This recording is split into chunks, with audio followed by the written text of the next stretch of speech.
Hello and welcome again to Let's Have a Conversation. I'm your host, Colin Campbell, and this is brought to you by a few good men.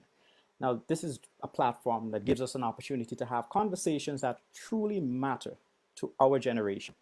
Now, I want to just take the opportunity to welcome everyone on the live. Please, I appreciate the fact that you could have been anywhere this Friday, but you choose to be on this platform. We're gonna have a really interesting conversation this evening. I'm putting in conversation at that. My guest is already in the back end, and yes, feel free to send in your comments, questions, and just interact in the comment section, and definitely we'll be able to communicate there. Also, please share the live, guys. Like, share. It really helps this channel to grow, and we really appreciate all the support that we've been getting thus far. So let's get into this conversation now. Millennials and people that are born in that are categorized as Generation Z. Now they're growing. They're a growing force in when it comes to investing. Now, according to data, today's millennials have more economic power and opportunities than generations that preceded them. But my question tonight is, why isn't investing taught in the formal school system?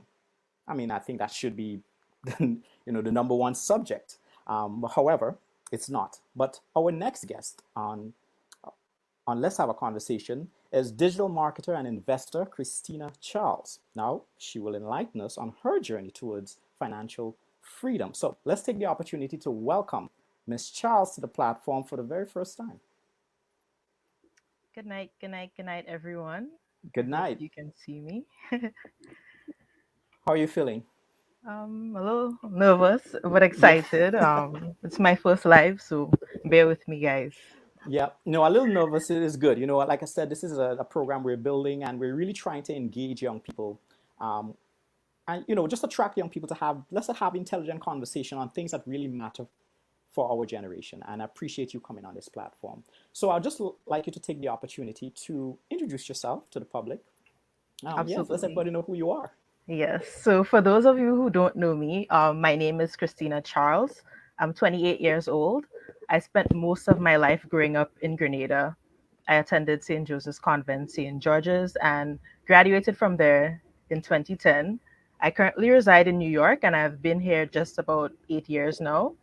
On the other end, I love playing sports. I'm very competitive, quite adventurous. I love visiting new places. And if you know me, I'm always in Grenada. Right now, I'm back in New York, but I'm always in Grenada. I came back on Sunday, but I'm ready to go again. And also, recently, I discovered that I like cats after 28 years of living. So that's the most Oh, recent really? thing. Yes, and I saw a cat a while ago, but Yeah, that's. I love cats. Yeah, I have one here, and before that, I had like about 15 oh, cats. Yeah, whoa. yeah, I know, right? I know. Honestly, it's probably a good problem to have. All But right. just to continue a little bit, Yes. I started talking about wealth building a bit more in 2020 with when COVID hit and everyone kind of been indoors and stuff. So I use my social media platform to discuss like financial freedom, wealth building, and my personal journey mostly. And that's on social media, so Instagram, Twitter, and here we are right now. Wonderful. I remember when I was in secondary school, or actually primary school, at that. I'll just give you a quick story. So Mhm. I started selling snacks at my primary school, and you know, I was giving the tuck shop a run for their money. Right. Instead of them saying, well, look, you may want to do sell in a different way, so I would not disrupt what's happening in the school. However, they shut me down and said that what I was doing was wrong. Soliciting. Now I was making money. Now back then I was making money, and during my secondary school years, and I'm sure you could relate, financial literacy was something that was only, well, I can't even remember even learning anything Hmm. about financial literacy. So that's the reason why with this platform, I want to be able to have conversation with young people who have been on that journey and understand what it is and how it feels to, just coming into knowledge that you should have known a long time ago. Yeah, yeah. Yes. So take me through your journey. First of all, as a digital marketer, give me a little bit about that. So before that, let me just give you a little backstory. So before I came to New York to study and live, I basically identified areas of interest, and the field of marketing was one where I believed like I could thrive, and I was confident in this field, and it was something that was exciting to me and in demand. It's always needed. You need marketing everywhere. So, and it was one of two fields I was interested in. And before I left Grenada, I actually worked in the marketing department under the customer service field in MBIA. And what I saw the ladies in that department doing, I always saw myself. This is like me at 19. I could see myself doing what these ladies are doing. Like it really excited me in that moment. So when I came to New York, I decided to pursue and concentrate in the marketing field during my undergraduate time. So when I came here and I started studying that and I was wrapping up my degree, I was open to any general marketing position because you graduated like you're hungry for any job. But Right. I always wanted to be into that deeper discipline of digital marketing. And it just so happened that after application, I landed my first job in marketing technology, which was kind of like a different specialized field of marketing. And because of the skills I acquired during that job, I was able to land my current job, which is in digital marketing. So it kind of concentrated even more from what I was doing. So I kind of basically ended up where I wanted to be from the start. And as you mentioned, as I remember you mentioned that you weren't taught about investing and stuff like that before. Nope. I can vaguely remember in Form 4 when my POB teacher mentioned shares, but it was never like It would something that was like I just remember the word shares. And I shares. remember Yeah. like $5 Yeah. a share, someone can buy $1 a share. And that was the extent of the conversation. It was never something that was like, okay, let's build wealth, guys. So Let's build wealth. right, Yeah. exactly. And You the know, thing continue, yeah, go ahead. no, no, by all means finish. Sorry. Oh, I was just saying we were told like in school to get an education, to make Ah, money man. and all of that stuff. Like we were told how to spend money, but we were never really taught how to How to multiply it. how to multiply money. Like No, everyone could spend. So exactly. You know yeah. what you said. You spoke a book there, man. It's really strange that I remember we were told go to school, get a good education, get a good job, and life will sort itself out. Hmm. And I kind of did that, and I Yeah. realized that I'm still, Yeah. So take me through the moment when you had that aha moment Hmm. while scrolling through Twitter. Just give me a little bit about that aha moment when you actually learned about investing. I did my research, okay? So, Right, right, right. I can tell. yes. All right. So, there's basically like two sides to social media. Like, I mean, well, there are many sides, but there's a side that's just full of laughter, comical, and that was part of me. So, like, my first years on Twitter, it was just bare jokes right through. I was 24 when I started Twitter, and I'm 28 now. And then there was one random day I saw someone tweet, those generic posts where you say like 100,000 in your bank account claiming it, and then people would retweet that. So it happened to land on my feed and I saw it. I'm like, yeah, I'm aiming for this because like that's what I'm going for anyway. And then Okay. when I went through the comments, I saw someone say, you shouldn't be saving all that money, you should be investing as well. And I was really clueless at the time because at that same time, I was just saving my money as I accustomed doing, and I had no idea what that other aspect of life was. So it kind of hit me for a six, basically. I was like, okay, well, what am I doing wrong? Like, I thought I Oh had the boy. like low key the blueprint to, Success. this success thing, and lo and behold, like, no, there's a whole new book of information that is foreign to me. So I then started to so the first thing I did, well actually I saw that but I never took action.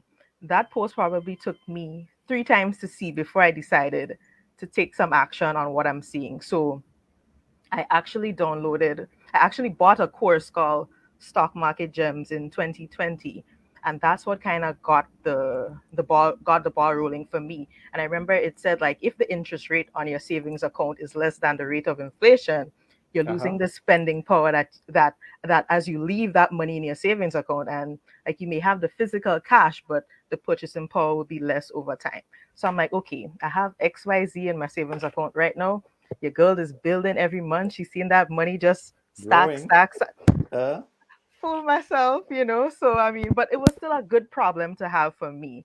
So, and that was like one of the first steps. So I bought the course, I mhm. learned the information, and then I started to implement it as I went along and heavily in 2020. So it was kind of like that. And then the second thing I did was that I started to mute all the pages that I didn't really want to see at the time, because at this point in time, I'm trying to like consume financial content, and then I'm still seeing things that will kind of hold me back. So That's there right. was a period in 2020, I would say probably from April to December, where I muted everything. I muted every page that wasn't like applicable to my growth. And I mean, some of them are unmuted now, but Wow. it wasn't personal. It wasn't personal or anything like that. But I knew what I wanted to learn. It couldn't be learned with distraction. So I took a very long time to kind of like figure out what I wanted in my financial life. And as I started to learn more, I started talking about it, because I'm like, okay, learning this information alone is kind of boring, to be honest. So if I get people to kind of develop the same mindset I was developing, we would actually have more fruitful conversations. So that's kind of where I am in terms of like that aha moment. And I'm still here today. So That's right. You mentioned about some of the things that you had to cut out from social media. Give me an idea as to what are some of the things you're referring to? Those um distractions, so to speak. I would say it comes down to people. So it's almost like you wake up early 6 o'clock, and then someone just throws their problems at you. So whether it's people or pages that I feel like were negative or at least draining, I cut Mm, them out, and not cut off in the sense that, okay, like I'm better than you. I'm just like, no, this is just not mhm, the content I want to consume at 6 a.m. in the day. Or like it's the equivalent of, for me, listening to loud music at 6 a.m.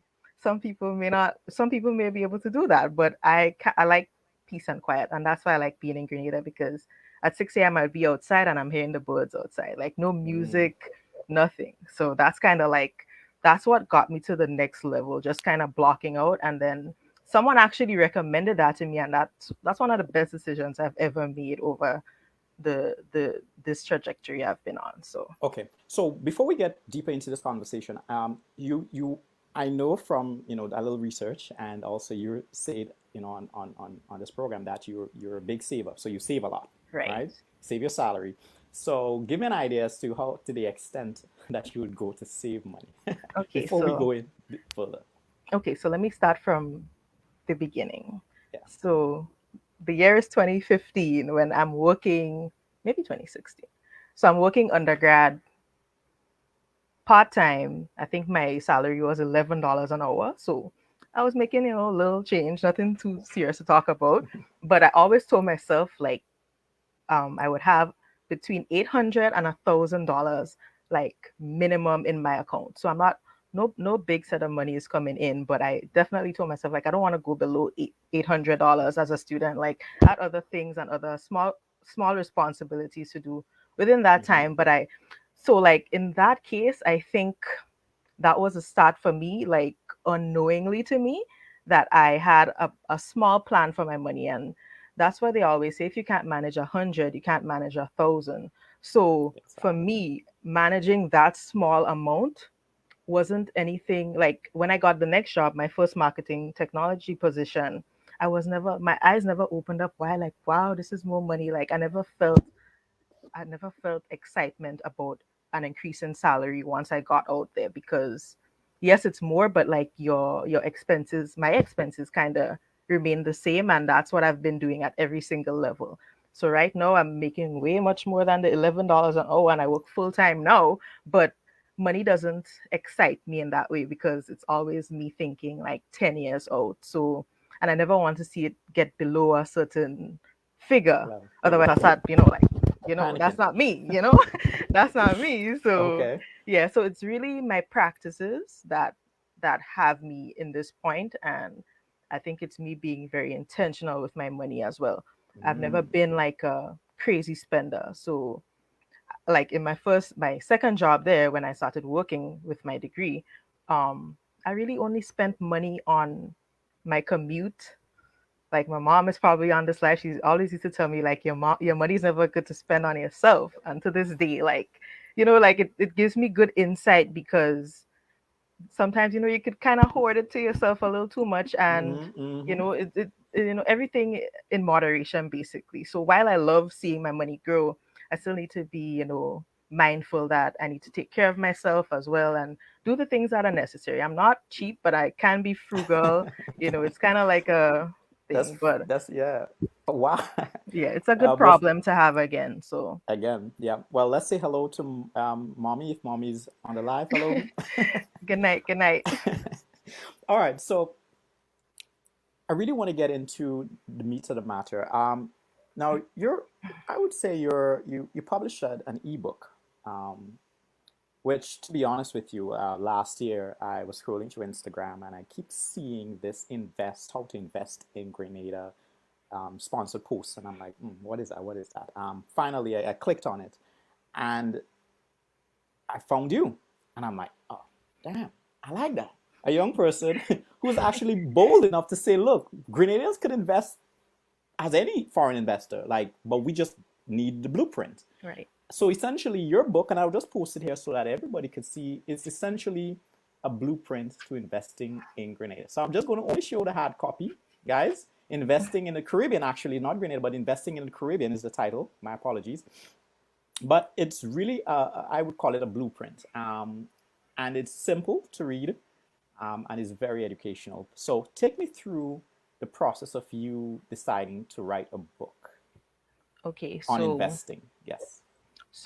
this would be me going right back to 2020 when I was working from home remotely and I started talking about the wealth journey to begin with. So I started talking about it from March 2020, and I was working from home, and then in September I went home. So as you can see, I told you I came back on Sunday. So Sunday. I've been in Grenada more than I've been in New York from 2020 to now because I've been up and down. So when I was there, I always wanted to create a digital product even before I left because of the content I was consuming. I wanted to kind of do a replica, but that was something that was a little more personal to me. So in 2020, when I was posting and when I was in Grenada, I would meet people in public and they would always be like, okay, well, what's for us? What can we do from here? Um, what you post is not applicable to what we can do. And some of it was true, some of it wasn't. But in terms of the things that weren't applicable, that was for my American audience and just for educational purposes. But like one day I just decided, you know what, I'm just going to create this digital product for people at home. And in that same time, I was researching what's available because I was like, there's no way, there's nothing we can't invest in the Caribbean. So I don't know how I ended up on the Eastern Caribbean Securities Exchange, but I did. And I was in shock because I found that on my own, nobody told me about this. And then I went down the rabbit hole of the Trinidad and Tobago Stock Exchange and the Jamaican Stock Jamaican Stock Exchange. Exchange. Yeah, the Barbados Stock Exchange. Like, I'm just like, wow, no one told me at No any one point. told you. Like, nobody. So like that's when I started to consolidate all the information together and kind of put like little tips out there on my Instagram page, and then it just took me 2 weeks to write, but I also procrastinated on this because I wanted to do it a while, but it took me 2 weeks to just double down and just write this guide and then, create value because it was something that, like I'm already talking about it. So that was another step for me that was personal to me for me to level up in a sense and be that person that somebody needed and somebody, could say, well, I'm kind of like the first, right? So, Mm. so that's Hoping it. to be the first generation millionaire in your family, or I'm great. I'm hoping, just call see. it. Call it. It's what it is. I mean, I don't know, but I'm You hoping to have get to. there. You I'm have to hoping. get I'm there. hoping. I'm hoping. I like when I one of the advantages for me right now is working in the US. So Yes. I want to come home in Grenada one day, but like with my salary, I could always like do the conversion. Okay, so all right, so this is how much I have in EC, and I feel better about myself because it kind of keeps me going. So like I have the drive to actually come back and do something that's personal to me in the place I grew up. So it's kind of like that, and I think you mentioned about the impact on the book as Yes. well. Yes. Um, so in terms of the impact, I am very confident that this book provides value for a sixth grader basically. It shows you exactly what you have to do, the steps you have to take to invest locally and within the region. I've had people from the age of 17, 16 to late 60s reach out to me, call me on my phone, just going into additional detail about the book and what they liked and what they can do. I've had people who took action from this. I can safely say that every single person in every island that's common, the main islands of the Caribbean, every single island person from an island has messaged me in some way. My DMs are crazy. I'm always Wow. answering. Yeah, I'm always answering people, like, and I'm happy to answer all the time. I really have a hotline in my Instagram DMs, but hoping to take that up another level as well. But I'm always answering people, and I feel very confident about the reviews that I've got about the book as well. Because obviously, like when you create something, you're hoping that it gives the value that it intended to do initially. So far so good, and I'm confident about that. Wow, guys, this is the reason why I love what I do. When I expose people that that are actually doing like real stuff, no, you don't know how this makes me feel because I'm I'm actually frustrated. Sometimes I get frustrated when the system is just so, it's like a conveyor belt and it's like Mhm. everybody's just on it and everyone is just trying to get by and no one has the free space in their heads to be like, okay, what could I do with my salary? How could I level up? It's like this constant just going just to pay bills, just to be Yeah. unhappy, go into a job that you don't even like, and the mere fact that our formal school system, the whole idea of financial literacy, just don't even talk about investing now, just simple financial literacy is not even present in our school system. That Hmm. frustrates me. But I appreciate what you do. Guys, look, in the comment section, please, just hearts and love. Yeah, this young lady is going to unpack some knowledge. She'll give us some game, all right? So take me through.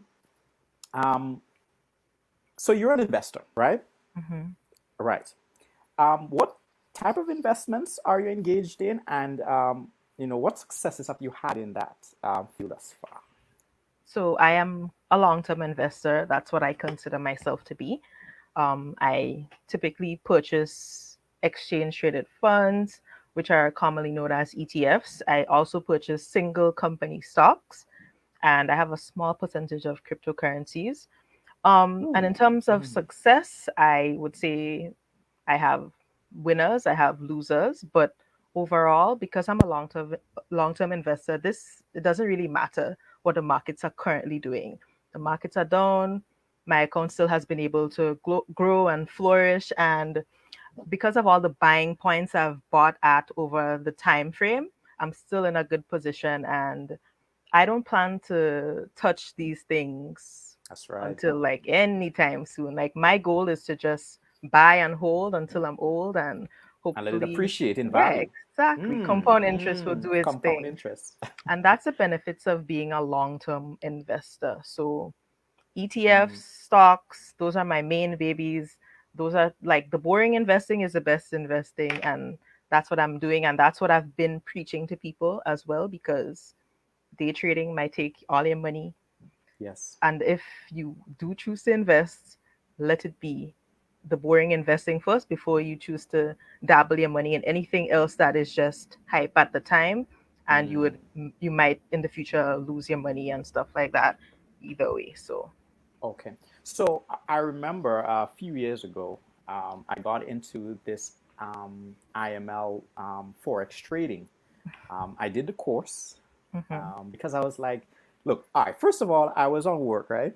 And I'm on a computer, and sometimes you get a little pop-ups and stuff, and this guy, this white Caucasian gentleman comes up like, are you tired with your boring? Are you tired with your boring job? Mhm. You can't make ends meet. have you learned about investing? And I'm like, investing? Yeah, I know, I understand a little bit about what investing is, but I mean, we don't have a framework here in Grenada or in the Caribbean to access whatever. I'm like, but let me listen. He was Mm-hmm. like, yo, you take this course and you're gonna learn to be to trade stocks on the market, on the US market. And I'm like, okay, cool. Bam, I signed up, did the course, only to realize that it is not what they say it is. Mm-hmm. Okay. And you could lose a lot of money very foolishly because it's like a pyramid scheme to an Mm-hmm. extent. If you look at some of those, I think there is Tradera, I think is another one. Yeah, trader. Yeah, Tradera, yeah, yeah. and IML forex trading. But when something is too good to be true when it comes to investing, and sometimes it normally is, right? Because you Absolutely, hear, I right, agree. so take me through that. So first of all, anything that you hear that sounds like, selling dreams, you have to have like a red flag up. Just wave that red flag because in most cases, like it's not what it seems. When you join something, there's always more to it. Um, it may seem like, okay, well, do you want to be financially free 5 years from now? When you join, the fees are crazy, and when you join, it's more motivational than actual results. So these are the things that would occur with IML and stuff, and it's not a scam in the sense that there is a product. Right. People have there are courses there. You can learn on IML. It's very educational, and I have friends who have done it, and they're not part of the multi-level marketing that comes with it. That's super annoying and stuff like Yes. that. And a lot of like I would say like you really have to be mindful of who presents the information to you and their intention. So if anyone random comes to you, most likely they have the most money to gain. If somebody really makes money, they won't be reaching out to people. People will be reaching out to them. To So them. yeah, Yeah. so that's another red flag that you should always be mindful of. So I think people get caught up in like the chase of quick money, and quick money is never good money because in most cases you end up losing it. It's really like lotto kind of. So, and a Mm, lot of people need to like. I remember when I just came to Grenada, um, I think I mentioned that before actually. People came up to me and told me like what I'm doing is a scam, and like as I said, I couldn't take it personal because it's just the oh, wow. education. Because Exactly. yeah, I think, but the thing with people is that you get into things you don't know, and then you're saying it's a scam as well. No, you put your money, you risk your money. You did that, not Hmm. anyone else. So it kind of is like a Yeah, balance. a Like balance. you didn't do the research, so Mm. nothing is ever guaranteed. Profits are never guaranteed. Investing is not guaranteed. So these are Say that things that again. Say it investing, again.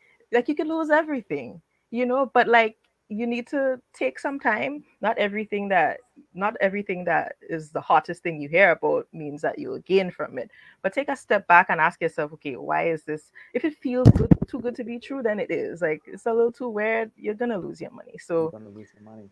take your time and just get into things that are slow and have consistently shown you over the years that this might be the Mm. best way to go. And whatever you do along the way, then that's on you. But for the most part, slow and steady, that's the most That's the profitable way to go long term.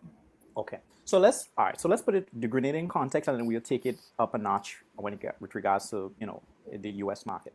Right. So right here in Grenada, if I'm an average Joe, and let's say I'm looking at this program right now, and I'm like, yo, I need to get my money up. I need to level up. I need to have Hmm. some sort of asset, something that make my money work for me, so I'm Right. working for money every day. What are some of the steps that they can take just from that, just an average Joe Hmm. to get where they need to be, or at least start that journey?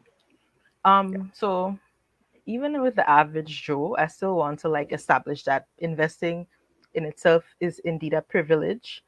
Not everyone at this very moment can do so. And while nobody is exempt from investing, you still have to make sure that you're financially capable to do so. So, assuming that you've already had like your emergency fund set up, you understand your cash flow, you get rid of your high interest debt and these sorts of things, then that's when you know you're kind of fully equipped to begin your journey to investing. For the average Joe, the 50, 20, 30 money technique, management technique, is one that you hear like universally. So basically, like 50% of your income is for your essentials, 20% of your income is for savings, and 30% is for non-essential stuff. So whatever your salary is, you can break this down and kind of determine what kind of cash disposable income that you Disposable income, have um, to play with and actually start something. But I would say focus on getting things out of the way first before you even start to put your money there. Okay. So, all right. So before we even get into investing, I'm talking about saving. So because Mm-hmm. I mean, let's be honest, like investing is going to go over a lot of people's heads, okay? Even Mm-hmm. people who are educated. Let's just Right. be honest. But I'm just talking about someone who just wants to just level up a bit and be more financially sound, right? So Mm-hmm. and I know you're a saver, so you Right. just mention that rule again that you said 50% on your essentials. Right. Yeah, So just this go is to. called this is called the 50-20-30 rule. So 50% would go to essentials. So that's rent, like housing costs, like gas, these things. 20% would go to savings. So that's your savings account, whether that's your retirement account, etc., like your payments. And 30% is for everything else. And that's like non-essential things like clothing, restaurants. And you could still play up with this play up with these figures to suit you, because nothing is ever like one size fits all at the end of the day, but it's a start. So the average person doesn't even budget their money correctly, so people might want to say, well, I can't save this, I can't save that, and then on Friday you would see them buying food and Bears. buying, yeah, bears, and these Yeah, oh my things, God. Yeah. they add up in value over time. So it really is what people choose to spend their money on. Well, a high percentage of what people choose to spend their money on at the end of the day. But 100%, it's not something you can just jump in like a fish, yeah, fish out of water. It's really something that you have to take your time with and kind of Okay. just, yeah. So essentially, you're saying that if I'm in debt, I should I be thinking about investing? Well, it depends on the kind of debt that you have. So, Yes. if Speak to us about like, that. so if you have like high interest debt, such as like personal loans or like credit card debt, I would say, well, the rule of thumb is actually to get rid of this debt before you focus on anything else, you Mm-hmm. know? So debt is not like it's going to, so for example, so like if you miss a payment, for example, on a credit card, the interest rate is high already and you have gains with your stocks, it's kind of going to balance out. So you have these profits from your stocks already, and then you still have to end up paying more. So it's kind of like, what's the point of you profiting from stocks if you still have to end up paying extra in the future for these unnecessary expenses that you've created. Okay. All right. So now we're leveling up now. So average Joe understands that your priorities need to be in check if you want to actually be financially a good steward of your money, Yes. right? And invest in the right things. Now, and I would just hasten to say that, look, guys, you just leave school, you get your first little paycheck, you get a little job. Don't go and buy a broken down vehicle just to show off. That does not make any sense. But anyway, I digress. All I right. So mean, I know, right? But we're not taught financial literacy again. We're not yeah. taught how to be proper stewards of our money. So let's level up now. So let's say I got my debt in check, and I have this disposable income that I want to now make that money work for me. I'm in Grenada. I'm not in the US. Mhm. What next? So if you, it depends on which securities exchange that you're interested in. So you can be from Grenada, but you're not interested in the what you see on the Eastern Caribbean Securities Exchange, and you can look at Jamaica's or Trinidad's or Barbados. So it really depends. But if you are in Grenada and you are interested in investing locally, then my first thing would be for you to go on that ECSC website and look at the different things that you can invest in. And that's from securities, bonds, treasury bills. There's a multitude of things that you Yeah. can invest in there. But and then after that, after you've probably written down the things that you are interested in, go onto Co-op Bank's website, and there's a place that you can choose. I think I have this in my ebook, by the way. There's a place that you can choose where you can set up an appointment to speak to someone in the wealth management division. So Yes. you're gonna receive like an automatic email, and then you plan your appointment with them, and it's really go from there. You once you talk to them, you discuss risk tolerance and things like that, and then you kind of determine what's best for you from that point on. But the first step would be to get on that website, then write down all the things you want, then head to Co-op Bank. Co-op Bank Mhm. is that intermediary brokerage that allows you to buy and sell shares. So that's where you go. I don't think, I mean, you can use other banks in the region, but I think from the last video I heard on YouTube or something, the guy said that it's just basically better to stay local unless your country does not have an exchange brokerage. So Exchange brokerage. All right. I just will pause for a minute just to explain to people in the comment section what the Eastern Caribbean Securities Exchange market is. Now, it was first it is the first organized regional securities market established within 8 member countries of the Eastern Caribbean Currency Union. So that's the ECCU. Now, the ECSM facilitates primary insurance and secondary market trading of securities. The primary market gives the issuer an opportunity to raise money through new issues of securities. Now, just to say that a security is a fungible, negotiable financial instrument that represents some type of financial value, usually in the form of stocks, bonds, as she mentioned, and treasury bills.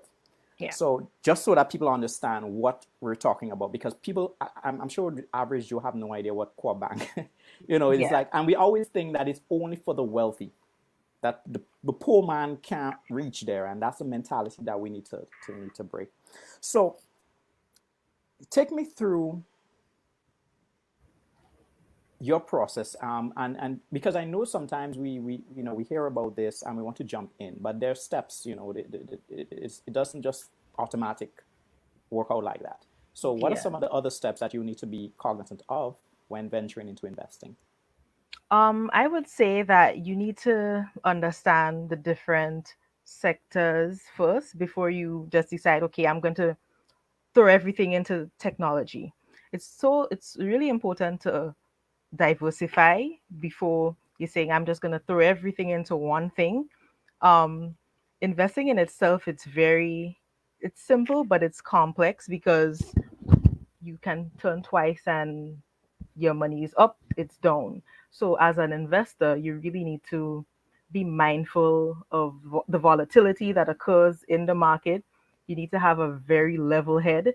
You need to understand, like, okay, they're going to be up days, they're going to be down days. Like right now, the market is down.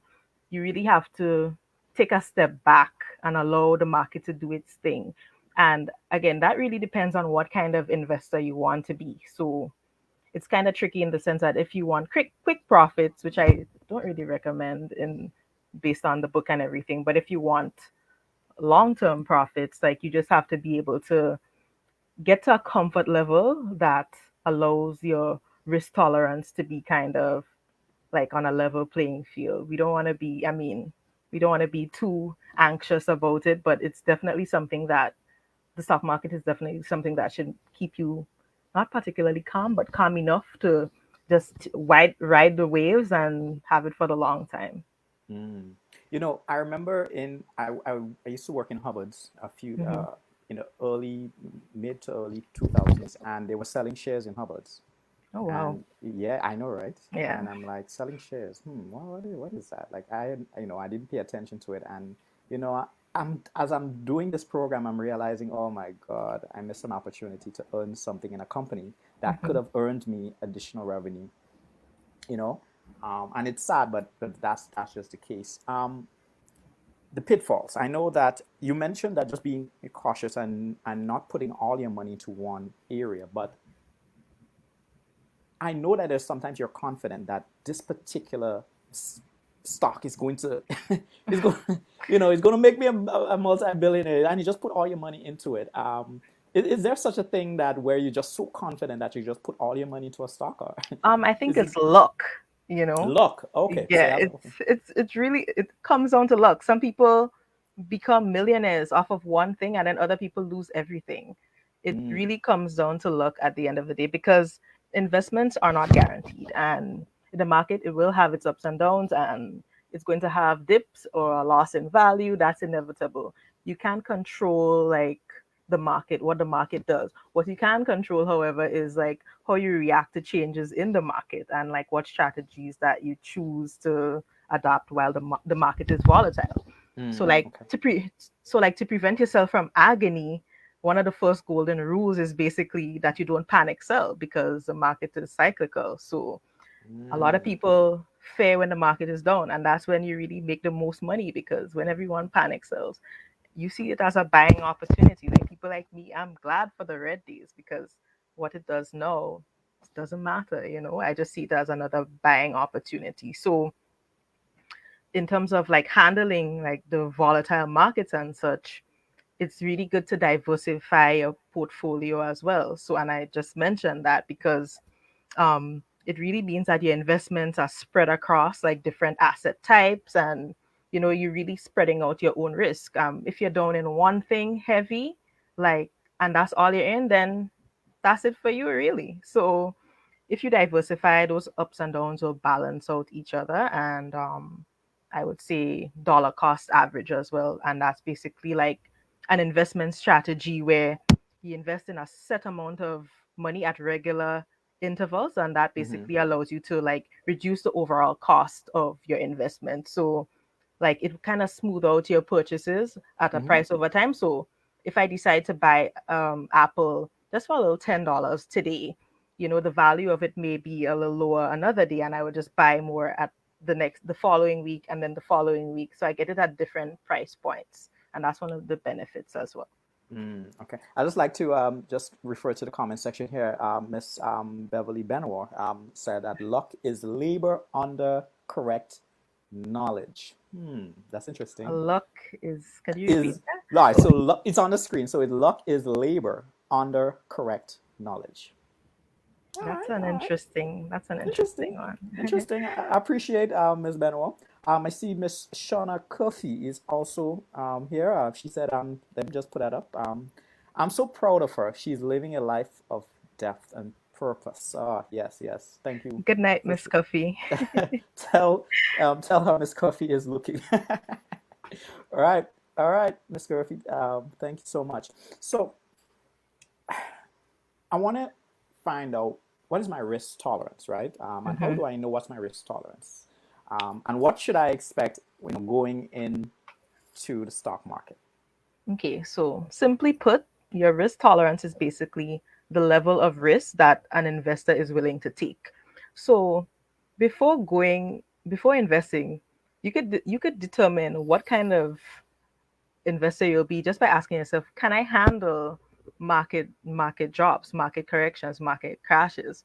And if your answer is no, then like genuinely don't invest in the stock market.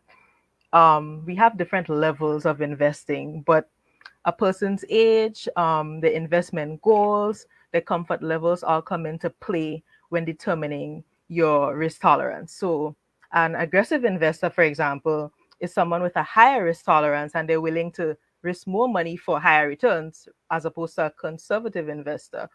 So, it's kind of tricky in the sense that you have to kind of put in a different factors. So for example, I have no dependents, so I can put in more money than someone who has a child, etc.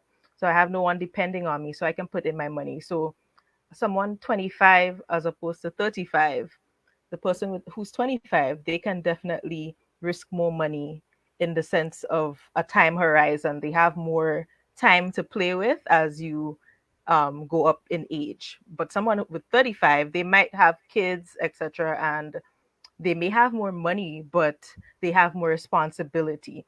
So there's something that you can type in on Google called investor profile questionnaire.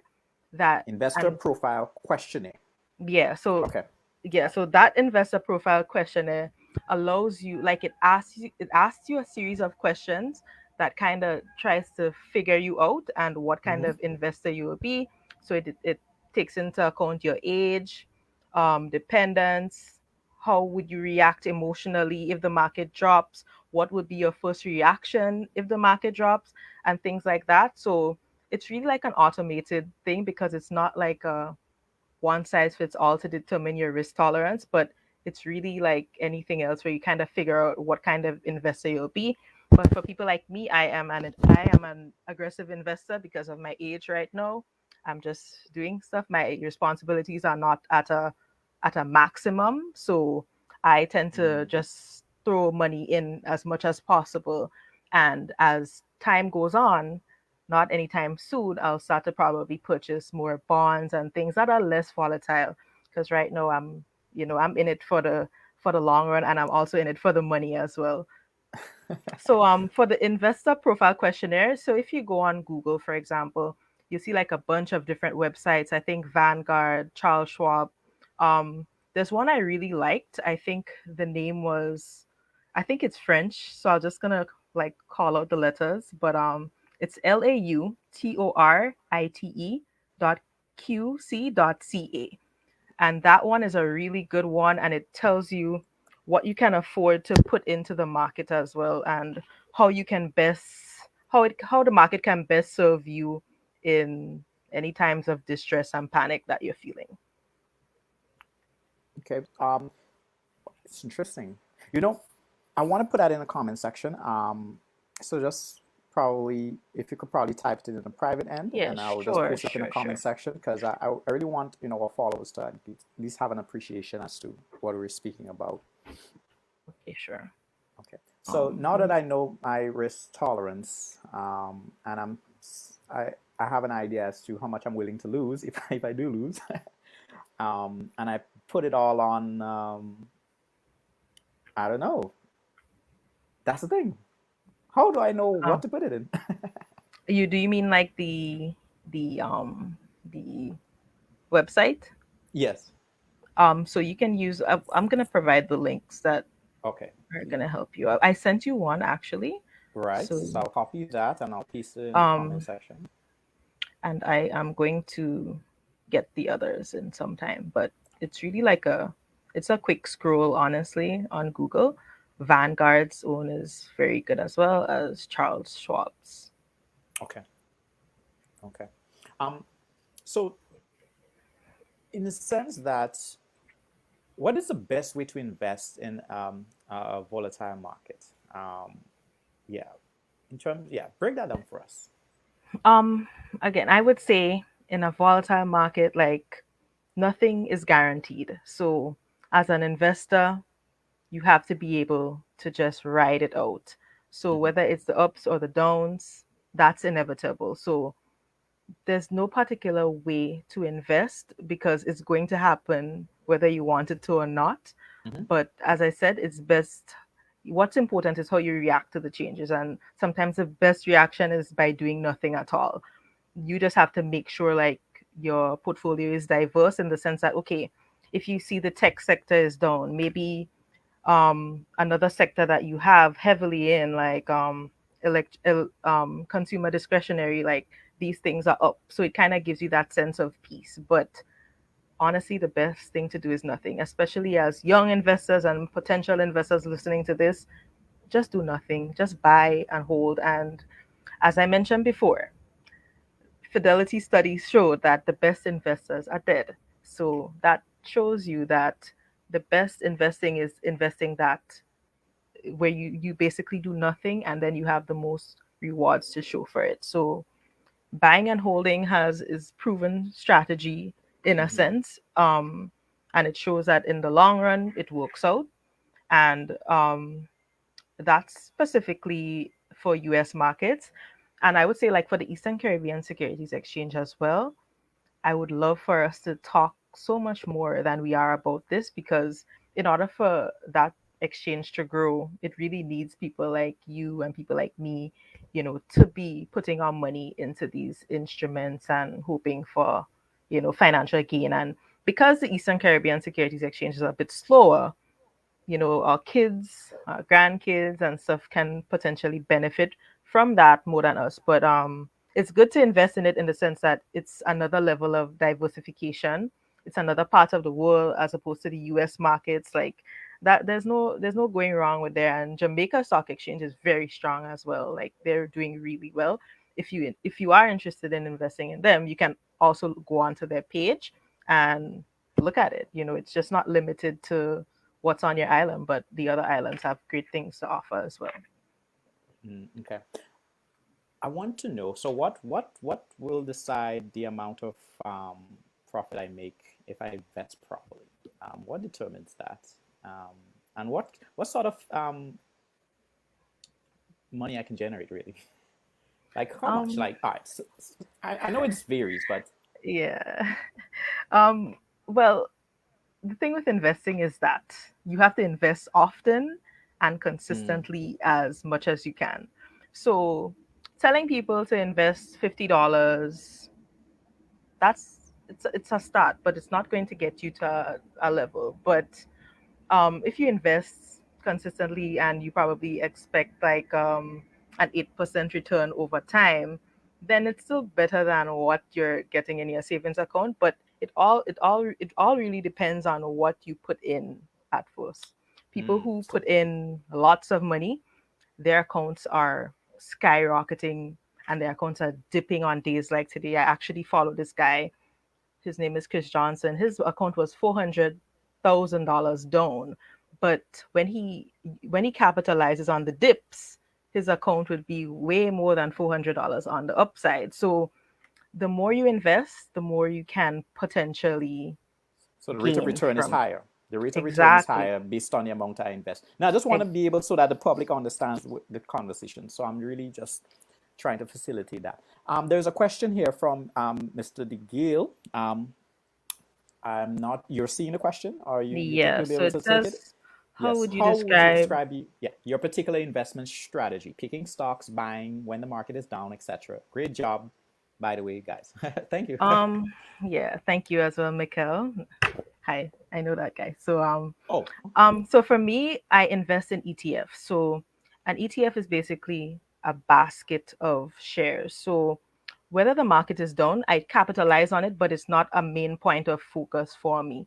So on days that I see that the market is down, I typically put in another $300 as opposed to regular 400 monthly and stuff like that. But the strategy when the market is down, it really is the same, especially when you're investing long term.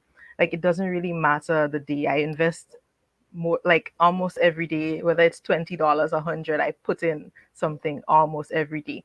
So like the market being down, whether it's because of economical conditions or so, like it doesn't really make a difference.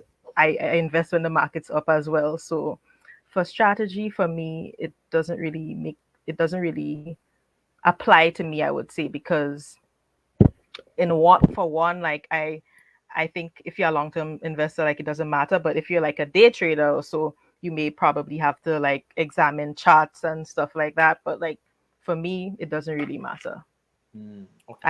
I pick my favorite stocks. So for example, I don't know if you guys heard about like the metaverse and stuff recently. Yeah, yeah. So like right now I'm kind of dumping money into metaverse stocks in hopes that it would go up in the future. So Right. I think I started at like there was a stock I started Matterport. I started investing with it at $20 and I see it's like $10 today. So I just buy more, I buy more at the bottom. So it's kind of like you're looking to see where you can capitalize on what you already have to. So it's kind of like a balance, but it doesn't really affect my Okay. strategy anyway. Okay. What's your take on cryptocurrency, digital currency on the blockchain, and the non-fungible tokens? What's your I take on think these things? I'm not a heavy investor in cryptocurrency. I have just about 5,000 in there. I don't really have much thoughts on it, but I think it is the future and it's very early. For example, I actually bought a course on it that I'm going through right now that basically tells you like how early it is for this basically a new world of exchange Exchange. and Yeah.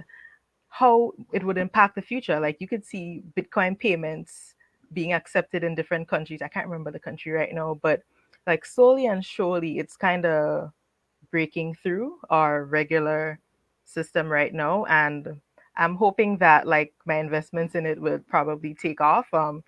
NFTs, I'm not really sure about that. I actually bought a course on that about 3 weeks ago, and I'm still confused as hell. So Oh my, don't it's worry. gonna, yeah, it's gonna take me another like probably I'm gonna take 5 before I understand. But there is a Grenadian that I'm familiar with that I follow. He actually created NFTs. So NFTs. Yes, I'm actually looking to create some myself because imagine you're selling digital art that you can own in space in it's the pretty ethers. cool. Exactly. I It's mean, this is wherever. amazing. I know, and money and serious money is going towards these things. Like I think it's amazing. yeah, it's I th- it's serious initiatives are going towards it. I have a friend, she lives in Texas, and she's actually made over $10,000 for the month. Like we're the same age, so it's so like interesting to see that she's actually like she bet on herself. She tried this NFT thing. Like I really saw her from the start with the NFTs up to this very moment, and she's made 10,000. I'm like, I should probably message her, you know.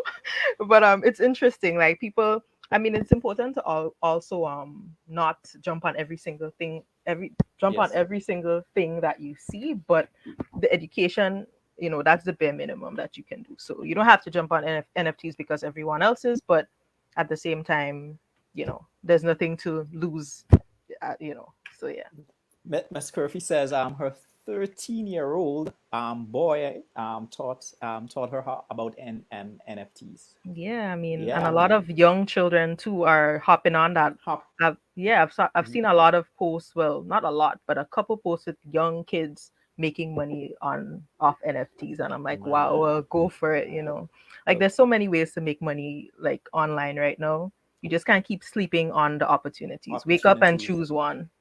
But yeah, and that is what I really want to have on this platform. Have those types of conversations where we wake people up, where we get Hmm. people to realize you don't have to be living this dead end life that you're not satisfied with. Yeah. You know, I have friends who are millionaires, who are thousandaires, they thousandaires, yeah, they have a lot of thousands of dollars. And yeah, and I'm like, you know what? Because first of all, I thought, all right, you know what? Being an entrepreneur is going to get me to that level. Hmm. But I'm an entrepreneur now, and it's like, yo, it's very challenging to, Yep. but on the investing side, I'm like, I think I need to get back into it. Yeah. you know, For sure. Like if you choose anything, I mean, and your heart is strong, yes, choose investing and whatever else. And in fact, I always tell people, like, even if you don't decide to go into like stock markets and stuff, like there are many different ways that you can create some cash flow in your life. And I follow, like, over the COVID period, I've seen many pages on Instagram, new pages, entrepreneurs coming up just trying to sell something other than their main stream of income. And that's what I'm really trying to get people, to do as well, like on Twitter, and just like at least start a conversation and allow people to kind of tap in within themselves, because the reality is, like, for the average Joe, like the 9 to 5 would not cut it, in the it's not sense that, cutting it. yeah. And like for people like me, I don't want to retire at 60. Like I'm trying to retire a little early. I won't say the age, but Don't a say the little age now. Come nah, on, I won't. 30, 35. No, no, not so soon. But I'm definitely not going to be working at 60. Mark Uh, my words. Mark my oh words. But if, wow! if I do, Imagine it's things I want to do. It's things you nothing. want to do. Yeah, it's nothing related to the You typical. know, Ms. Benoit is saying that I need to take this show to the bus terminal to reach some young people. Look, it's a lot of work. I know, trust me, because we are now seeing reality for what it is. But we're kind of late leaving the starting block. But we're gonna Hmm. get there. We're gonna Absolutely. get there because we have people of other ethnic backgrounds coming into Grenada and being successful because one, they practice group economics, and two, they're Hmm. financially lit. They understand it. Yeah. We are not taught to understand financial literacy, and therefore we'll always continue to struggle. And one of the things I've learned over the years is that when it comes to liabilities and assets, and I was told by one gentleman, he said, your house could be a liability, but your car could be an asset. And I'm like, Mm-hmm. but I thought that, your vehicle depreciates in value, so it's not, can't be an asset. He Definitely says, read Rich Dad Poor Dad, Robert yeah, Kiyosaki. you understand what I'm saying? Hey, reach that point, all right? And I'm Right. like, okay. And he put me onto the book, and I'm like, Mm-hmm. oh, okay, cool. So essentially, if my car is making money from me, then it's an Mm-hmm. asset. Mm-hmm. But if I have a house and I don't have like rental apartments on that property making me money, then I'm Mm-hmm. losing money because I have to Yep. renovate and stuff. It's crazy. And these are the things that we need to start in the primary schools. As Mm-hmm. simple as just being able to save, taking $10 and multiply that $10 and turn that into $100. Yep. And then taking $100 and I'll turn that into 1,000. And then you keep going. Mm-hmm. That's where well building starts. And yeah, I appreciate what you do. This is a really bold step. Someone like yourself, I know you're young, and you're saying, look, guys, here's a blueprint. That's bold and that's courage, and I appreciate that. And that is the thing that I want to promote on this show. People who have the Thank you. courage to to do the things that are necessary to get our people on the track to financial freedom. So as we wrap up and sum up this conversation, I would like to give you the opportunity to tell people where this book could be available for purchase, how they could get in contact with you if they have any questions, and yeah, and what are your plans future wise? So firstly, the book can be purchased on, you can just head on Put to it the up. link. Yeah, I'll put it you up. can Yeah. head on to the link in my Instagram bio. It's also on my Facebook page, but let me So type that in a private comment here, and then I'll okay, post it up in a comment section for people to see. let me All just right, get guys. that Yeah. So while quickly. you're doing that, guys, this is the book. This is the book cover. I would not show you the rest of the book. You have to pay for the information. This, in investing in the Caribbean. All right, guys. All right. Very interesting. I read it, and the information there is really really insightful, and it gives me a different perspective on what I thought investing was. So definitely cop this book. All right. So you're ready to you send a link already, or you? I'm actually trying to get it from Google. Let me just try to. It's taking me exactly to my own page, which is bad. But Okay, no, let take me. your time. So while you're getting that, I'll take this opportunity as well. Next week, Friday, guys, we have. I don't want to, just spill the beans as to who I'm bringing on next week, Friday. But guys, it's gonna be a bombshell of an interview. So just stay tuned. I'm trying to book this guest, so just stay with me. This is a platform I'm trying to build.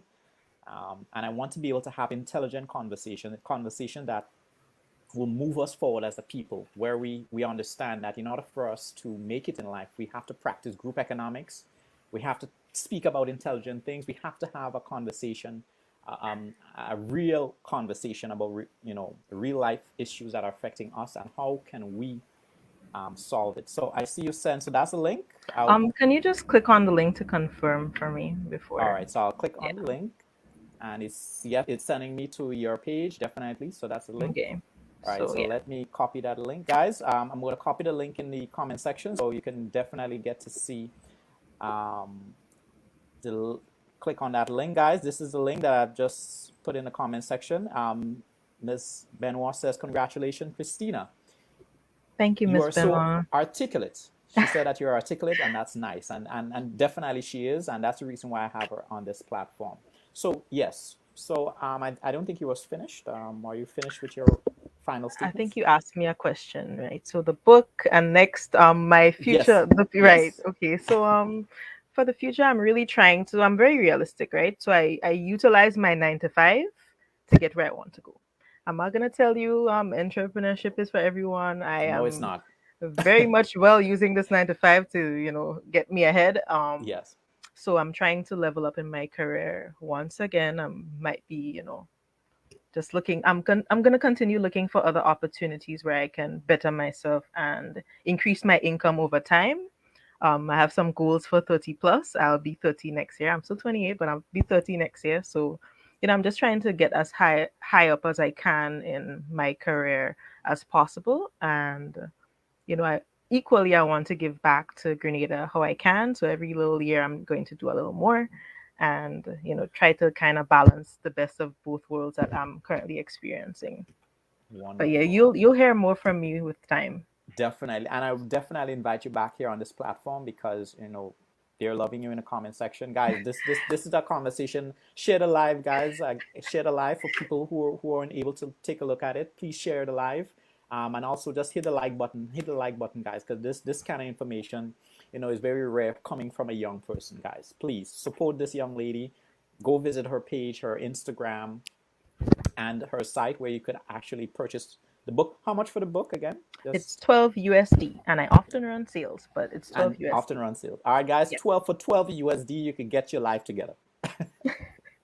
And it's the start. It's the Yeah, start. well, I For real. know, I Yeah, know. yeah. I'm not trying to oversell. I'm sorry. All right, Miss Charles, I really appreciate you. Could I call you Christina? First Yes, name or yeah? no, you get Chrissy Chrissy Christina, Combs. like Okay, all right. whatever rocks your boat. All right. Definitely. Actually, my name is actually Chrissy. All right. So, Really? yeah. My name is Oh, Chrissy. I'm actually using Colin for obvious reasons. so is it like the same spelling as mine, or is it C H R I CRI? S. No, CHRISSEY. Chrissy. Oh, wow. Interesting. Chrissy Colin Campbell, but I switched it around, so it's now Colin Okay. Chrissy Campbell. Because I mean, come on, I Yeah. love the name of the mind. I love the name of the but come on, like I mean, Mm-hmm, Chrissy. mm-hmm. Nah, I It's nice when you're young, I guess. Yeah, because I had long hair back in the day. I had a Hmm. long hair and stuff like that. Or no, Yeah, as I got a real. I've but grown and it's gotten ugly. still nice name nevertheless. Thank you so much. So, guys, appreciate you in the comment section, guys. Please stay tuned to Let's Have a Conversation every Friday at 8 p.m. We're gonna have, like I said, intelligent conversations. It's gonna be fun. We're going to have our articulate guests on the platform, and I'm learning and I'm trying to grow this platform as well, so it's a learning experience, and it's really wonderful to be able to do this program, and level up as Chrissy just said, as indicated. All right, so guys, thank you so much. It's been a pleasure. Chrissy, thank you so much for appearing on the program. I know you're tired. I Oh yeah. appreciate you. Get some rest, and we definitely keep in touch, guys. Share the live, guys. Hit the like button. Hearts. Shed We don't alive. want share the live. Let everyone know this is what it is. This is what I call revolution, man. I love this. For So sure. guys, take care. Blessings and good nights. Good night. All right, Chrissy, take care. Take care. Bye. Bye.